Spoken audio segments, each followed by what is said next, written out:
नमस्कार दोस्तों, आप सभी का एक बार फिर से स्वागत है हमारे चैनल दुर्गा भक्ति मार्ग में। आज मैं आप सभी को सुनाऊंगी श्री सत्यनारायण भगवान की व्रत कथा।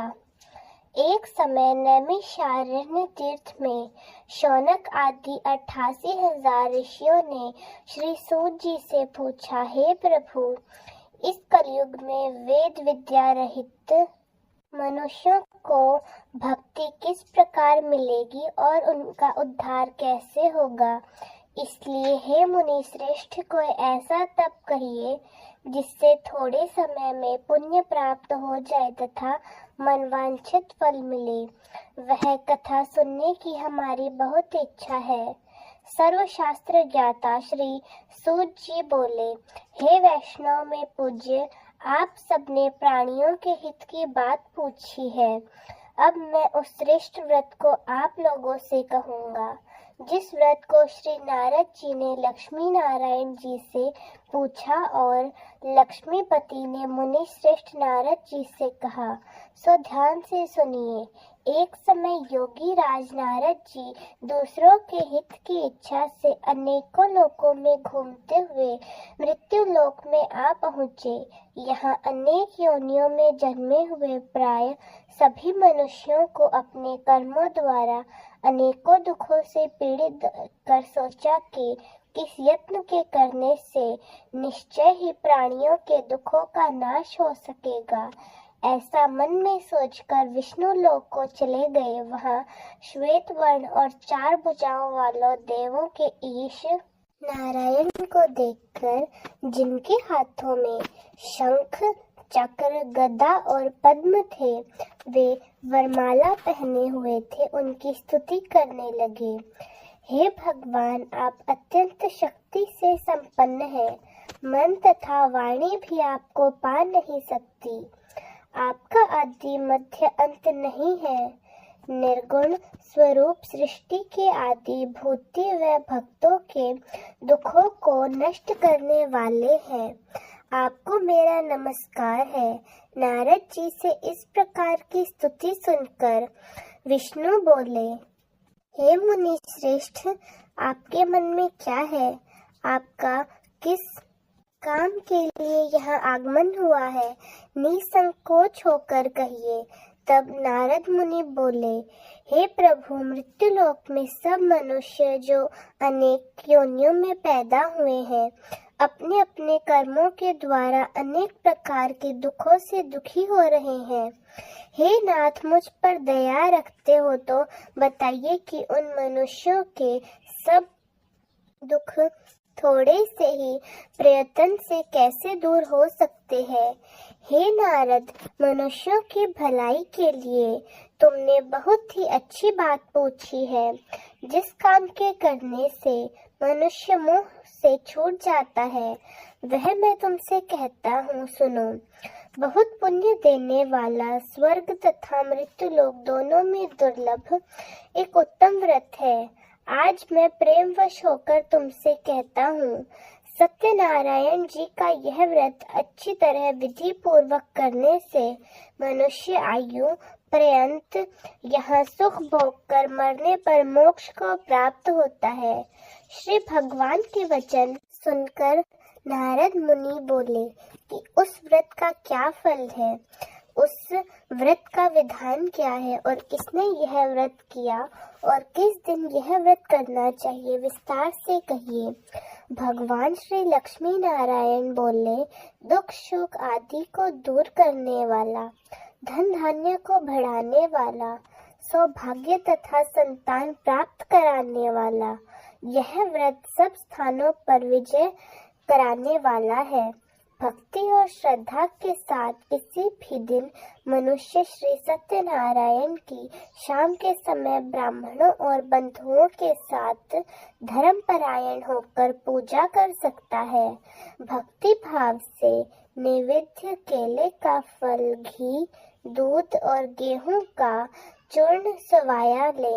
गेहूं के अभाव में साटी का चूर, शक्कर और गुड़ ले और सब भक्षण योग्य पदार्थ जमा करा के भगवान को अर्पण करे तथा बंधुओं सहित ब्राह्मणों को भोजन कराए। इसके पश्चात स्वयं भी भोजन करे। नृत्य गीत आदि का आचरण करके भगवान सत्यनारायण का स्मरण करते हुए समय व्यतीत करे। इस तरह व्रत करने पर मनुष्यों की सभी इच्छाएं निश्चिंत ही पूरी होती है। विशेषकर कली काल में भूमि पर यही मोक्ष का सरल उपाय है। इसके प्रसंग में श्री सूत जी बोले, हे ऋषियों, जिसने पहले समय में इस व्रत को किया है उसका इतिहास कहता हूँ। ध्यान से सुनो। सुंदर काशीपुरी नगरी में एक अत्यंत निर्धन ब्राह्मण रहता था। वह भूख और प्यास से बेचैन हुआ नित्य पृथ्वी पर घूमता था। ब्राह्मणों से प्रेम करने वाले भगवान ने ब्राह्मण को दुखी देखकर बूढ़े ब्राह्मण का रूप धर उसके पास जाकर आदर सहित पूछा, हे विप्र, नित्य दुखी हुआ पृथ्वी पर क्यों घूमते रहते हो? हे श्रेष्ठ ब्राह्मण, यह सब मुझसे कहो, मैं सुनना चाहता हूँ। ब्राह्मण बोला, मैं निर्धन हूँ, भिक्षा प्राप्त करने के लिए पृथ्वी पर नित्य फिरता रहता हूँ। हे भगवान, यदि आप इसका कोई उपाय जानते हैं तो कृपा करके मुझसे कहिए। वृद्ध ब्राह्मण रूपी सत्यनारायण भगवान बोले कि सत्यनारायण भगवान वांछित फल देने वाले हैं, इसलिए हे ब्राह्मण तू उनका पूजन कर, जिसके करने से मनुष्य सभी दुखों से मुक्त हो जाता है। ब्राह्मण को व्रत का सारा विधान बतलाकर बूढ़े ब्राह्मण का रूप धारण करने वाले सत्यनारायण भगवान अंतर्ध्यान हो गए। जिस व्रत को वृद्ध ब्राह्मण ने बताया था मैं उसको करूँगा, यह निश्चय करने पर उस रात उस ब्राह्मण को नींद तक नहीं आई। वह सवेरे उठकर सत्यनारायण भगवान का व्रत का निश्चय करके भिक्षा के लिए चला गया। उस दिन उसको भिक्षा में बहुत सा धन मिला, जिससे बंधु बांधव के साथ उसने सत्यनारायण जी का व्रत किया। इसके करने से वह ब्राह्मण सभी दुखों से छूटकर अनेकों प्रकार की संपत्तियों से युक्त हो गया। उस समय से वह ब्राह्मण हर माह यह व्रत करने लगा। इस तरह सत्यनारायण भगवान के व्रत को जो करेगा वह सब पापों से छूटकर मोक्ष को प्राप्त होगा। आगे जो पृथ्वी पर सत्यनारायण भगवान का व्रत करेगा वह मनुष्य सभी दुखों से छूट जाएगा। श्री सूत जी ऋषियों से बोले कि इस तरह नारद जी ने नारायण का कहा हुआ यह व्रत मैंने तुमसे कहा है विप्रो, अब मैं और क्या कहूँ। तब ऋषि मुनि कहने लगे, हे मुनीश्वर, संसार में इस ब्राह्मण से सुनकर किस किसने यह व्रत किया, हम यह सभी सुनना चाहते हैं।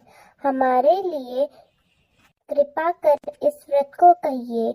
इस व्रत को सुनने के लिए हमारे मन में बहुत श्रद्धा है।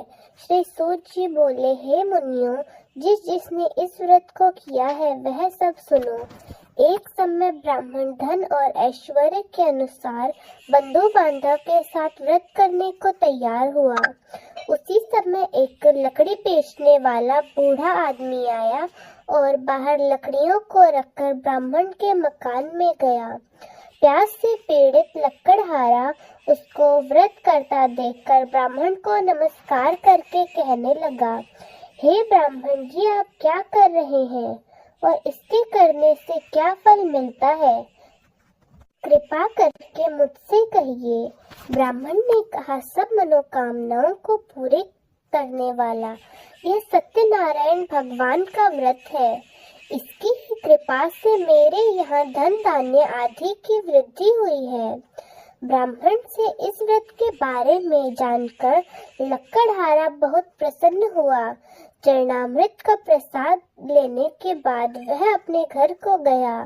लकड़हारे ने अपने मन में इस प्रकार का संकल्प किया कि आज गांव में लकड़ी बेचने से जो भी धन मिलेगा उसी से सत्यनारायण भगवान का उत्तम व्रत करूंगा।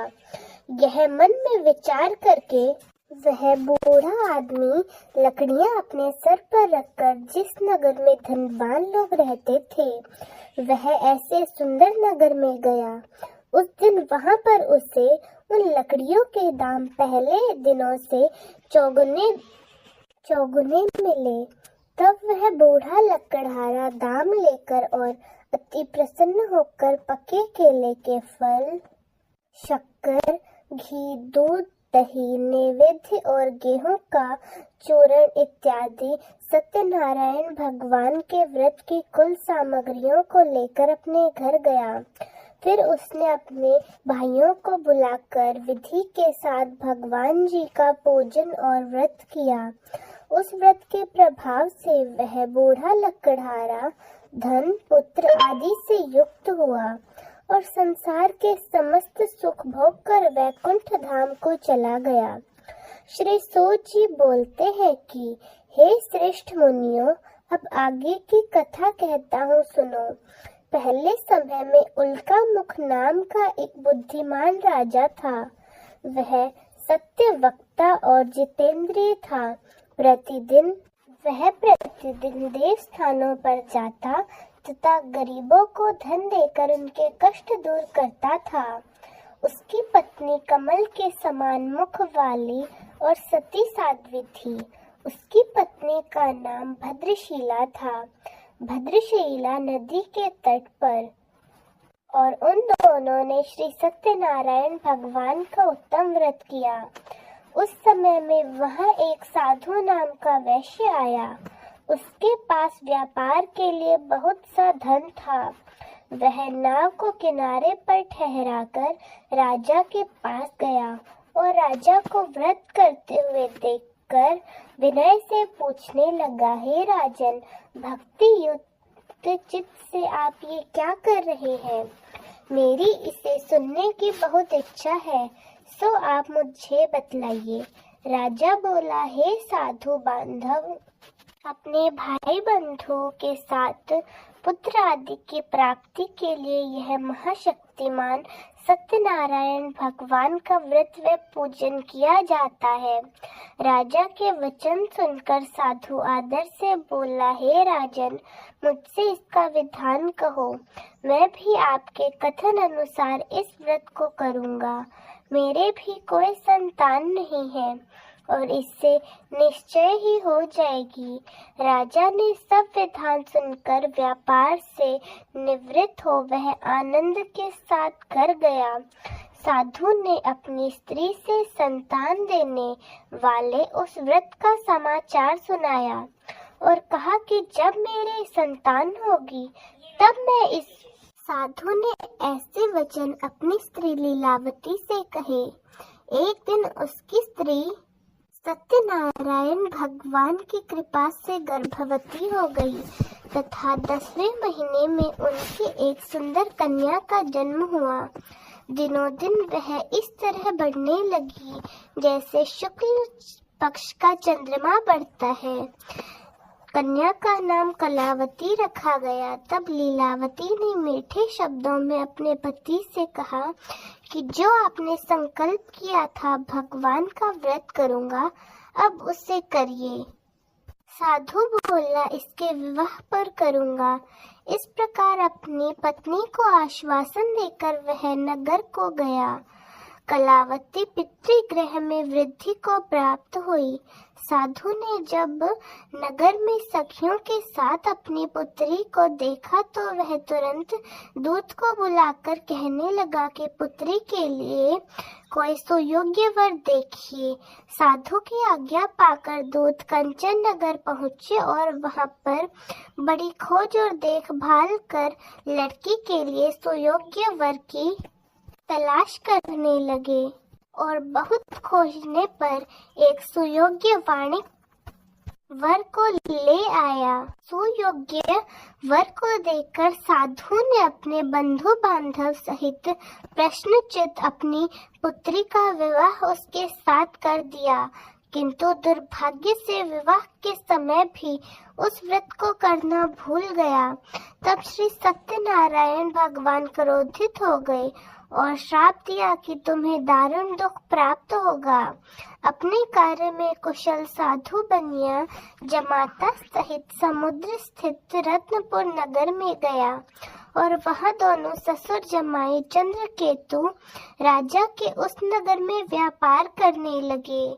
एक रोज सत्यनारायण भगवान की माया से प्रेरित कोई चोर राजा का धन चुराकर भाग रहा था, किंतु राजा के दूतों को आता देखकर चोर ने घबराकर भागते हुए राजा के धन को वहीं चुपचाप रख दिया जहां वह ससुर जमाई ठहरे हुए थे। तब दूतों ने उस साधु वैश्य के पास राजा के चुराए हुए धन को रखा देखा तो वे दोनों को बांध कर ले आए और प्रसन्नता से दौड़ते हुए राजा के समीप जाकर बोले, ये 2-4 चोर हम पकड़ कर लाए हैं, देखकर आज्ञा दे। तब राजा की आज्ञा से उनको कठोर कारावास में डाल दिया गया और उनका सब धन छीन लिया गया।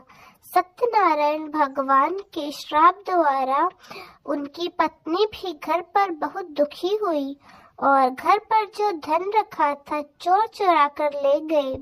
शारीरिक व मानसिक पीड़ा तथा भूख प्यास से अति दुखी होकर अन्न की चिंता में कलावती एक ब्राह्मण के घर गई। वहां उसने सत्यनारायण भगवान का व्रत होते देखा, फिर कथा सुनी तथा प्रसाद ग्रहण करके रात को घर आई। माता ने कलावती से कहा, हे पुत्री, अब तक कहाँ रह गई थी? वह तेरे मन में क्या है? कलावती बोली, हे माते, मैंने एक ब्राह्मण के घर श्री सत्यनारायण भगवान का व्रत देखा है। कन्या के वचन सुनकर लीलावती भगवान के पूजन की तैयारी करने लगी।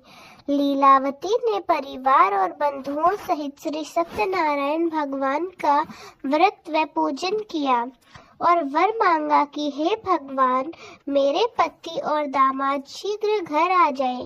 साथ ही प्रार्थना की कि हम सबका अपराध क्षमा करो। सत्यनारायण भगवान इस व्रत से संतुष्ट हो गए और राजा चंद्रकेतु को स्वप्न में दर्शन देकर कहा, हे राजन, दोनों वैश्यों को प्रातः ही छोड़ दो और सब धन जो तुमने उनसे ग्रहण किया है वे उन्हें वापस दे दो, नहीं तो मैं तुम्हारा सारा राज्य, पुत्र आदि सब नष्ट कर दूंगा। राजा ने ऐसे वचन सुनकर प्रातः काल सभा में अपना स्वप्न सभी को सुनाया। वाणी कम्मन बुलाया। दोनों के आते ही राजा को नमस्कार किया। राजा मीठे वचनों में बोले, हे महानुभावों, भावी वर्ष ऐसा कठिन दुख तुम्हें प्राप्त हुआ है, अब तुम्हें कोई भय नहीं है। ऐसा कहकर राजा ने उनको नए नए वस्त्र आभूषण पहनाए तथा जितना उनका धन लिया था उससे दुगना धन उन्हें देकर आदर सहित विदा किया। दोनों वैश्य अपने घर को चले गए। श्री सूत जी बोले, वैश्य ने मंगलाचार करके यात्रा करना आरंभ कर दिया और अपने नगर को जाने लगा। उसके थोड़ी दूर निकलने पर दंडी वेशधारी सत्यनारायण भगवान ने उनसे पूछा, हे साधु, तेरी नाव में क्या है? अभिमानी वाणी कनी, आप क्यों पूछते हो? क्या धन लेने की इच्छा है? मेरी नाव में तो पत्ते और बेल पड़े हुए हैं। वैश्य का कठोर वचन सुनकर भगवान ने कहा, तुम्हारा वचन सत्य हो। दंडी ऐसा कहकर वहां से दूर चले गए और कुछ दूर जाकर समुद्र के किनारे पर बैठ गए। दंडी के जाने पर वैश्य ने नित्य क्रिया करने के बाद नाव को ऊंची उठी देखकर अचंभा किया और नाव में बेल पत्ती आदि देखकर मूर्छित होकर जमीन पर गिर पड़ा। फिर मूर्छा खुलने पर अत्यंत शोक प्रकट करने लगा। तब उसका जमाई बोला कि कि आप शोक न करें, यह दंडी का श्राप है, अतः उनकी शरण में हमें चलना चाहिए, तभी हमारी मनोकामना पूरी होगी। दामाद के ऐसे वचन सुनकर वह दंडी के पास पहुंचा और अत्यंत भक्ति भाव से नमस्कार करके बोला, मैंने जो आपसे असत्य वचन कहे, कृपा कर उन्हें क्षमा करने की कृपा करें। ऐसा कहकर महान शोक दूर होकर वह रोने लगा। तब दंडी रूपी भगवान बोले, हे वणिकनी, बार बार तुम्हें दुख प्राप्त हुआ है, तुम मेरी पूजा से विमुख हुआ। साधु बोला, हे भगवान, आपकी माया से मोहित ब्रह्मा आदि भी आपके स्वरूप को नहीं जानते। मैं तो अज्ञानी हूँ, मैं कैसे जान सकता हूँ? आप प्रसन्न होइए, मैं सामर्थ्य के अनुसार आपकी पूजा करूँगा। मेरी रक्षा कीजिए और पहले के समान नौका में धन भर दीजिए। आपकी भक्ति युक्त वचन सुनकर भगवान प्रसन्न होकर उसकी इच्छा अनुसार वर देकर अंतर ध्यान हो गए। तब उन्होंने नाव पर आकर देखा कि नाव तो धन से परिपूर्ण है, फिर भी वह भगवान सत्यनारायण का पूजन कर साथियों सहित अपने नगर को चला गया। अब अपने नगर के निकट पहुंचा, तब दूत को घर भेजा। दूत ने साधु के घर जाकर उसकी स्त्री को नमस्कार करके कहा कि साधु अपने जमाता सहित इस नगर के समीप आ गया। ऐसा वचन सुनकर साधु की स्त्री ने बड़े हर्ष के साथ सत्यदेव का पूजन कर पुत्री से कहा, मैं अपने पति के दर्शन करने को जाती हूँ, तू कार्य पूरा करके शीघ्र आ जा। माता के ऐसे वचन सुनकर कलावती प्रसाद छोड़कर पति के पास गई। प्रसाद की अवहेलना के कारण सत्यदेव रुष्ट हो गए। उसके पति को नाव सहित पानी में डुबा दिया। कलावती अपने पति को न देखकर रोती हुई जमीन पर गिर गई। इस तरह नौका को डूबा हुआ तथा कन्या को रोता देखकर साधु और उसकी पत्नी भी दुखी होकर बोले, हे प्रभु, हमसे या हमारे परिवार से क्या भूल हो गई है? यदि हमसे कोई भूल हुई है तो उसे क्षमा कर दीजिए। उसके 3 वचन सुनकर सत्यदेव प्रसन्न हो गए और आकाशवाणी हुई, हे साधु, तेरी कन्या मेरा प्रसाद छोड़कर आई, इसलिए इसका पति अदृश्य हुआ। यदि वह घर जाकर प्रसाद खाकर लौटे तो इसे पति अवश्य मिलेगा। ऐसी आकाशवाणी सुनकर कलावती ने घर पहुंचकर प्रसाद खाया, फिर आकर पति के दर्शन किए।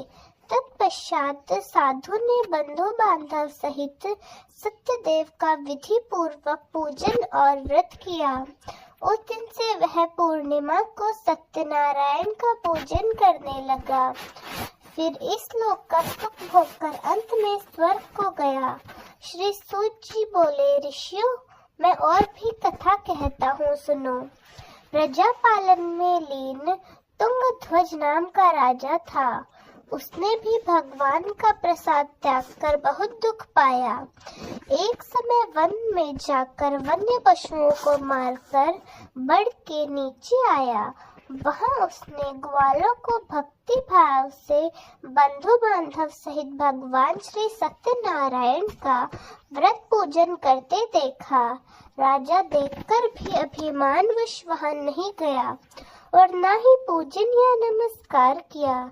जब ग्वालों ने भगवान का प्रसाद उनके सामने तो रखा, फिर भी उसने प्रसाद को त्याग कर अपनी सुंदर नगरी को जाना उचित समझा। वहां उसने अपना सब कुछ नष्ट पाया तो वह जान गया कि यह सब भगवान श्री सत्यनारायण ने किया है। यह उनके प्रसाद की अवहेलना के कारण हुआ है। तब वह विश्वास करके उन ग्वालों के समीप गया और विधि पूर्वक पूजन करके प्रसाद खाया तो भगवान श्री सत्यनारायण की कृपा से पहले जैसा था वैसा ही हो गया। फिर दीर्घ काल तक सुख भोगकर मरने पर स्वर्ग को गया। जो मनुष्य इस परम दुर्लभ व्रत को करेगा, भगवान सत्यनारायण की कृपा से उसे धन धान्य की प्राप्ति होगी। निर्धन धनी और बंदी बंधन से मुक्त होकर निर्भय हो जाता है। संतान जिसके नहीं होती, उसको संतान की प्राप्ति होती है तथा सब मनोरथ पूर्ण होकर अंत में वैकुंठ धाम की प्राप्ति होती है। यह सत्य है। श्री सूत जी कहते हैं कि ब्राह्मणों, मैंने आपको सत्यनारायण भगवान के व्रत की यह पावन कथा सुनाई है। इस व्रत का पालन करके मनुष्य सभी दुखों से मुक्त हो जाता है। विशेषतः कलयुग में श्री सत्यनारायण की पूजा महान फल देने वाली है। इन देवताओं को कोई सत्यनारायण कहते हैं तो कोई सत्यदेव कहते हैं। अनेकों रूपों में भी सत्यनारायण भगवान सभी के मनोरथ को पूर्ण करते हैं। यह सनातन सत्यदेव कलयुग में सत्यव्रत के रूप में अवतरित होंगे। हे श्रेष्ठ मुनियों, जो मनुष्य नित्य इनका पठन व श्रवण करेगा, श्री सत्यनारायण भगवान की कृपा से उनके सभी पाप नष्ट हो जाएंगे। तो प्रेम से बोलिए श्री सत्यनारायण भगवान की जय। श्री सत्यनारायण भगवान संपूर्ण व्रत कथा समाप्त। तो दोस्तों, कैसी लगी आपको हमारी आज की कथा? कमेंट्स में जरूर बताएं। धन्यवाद।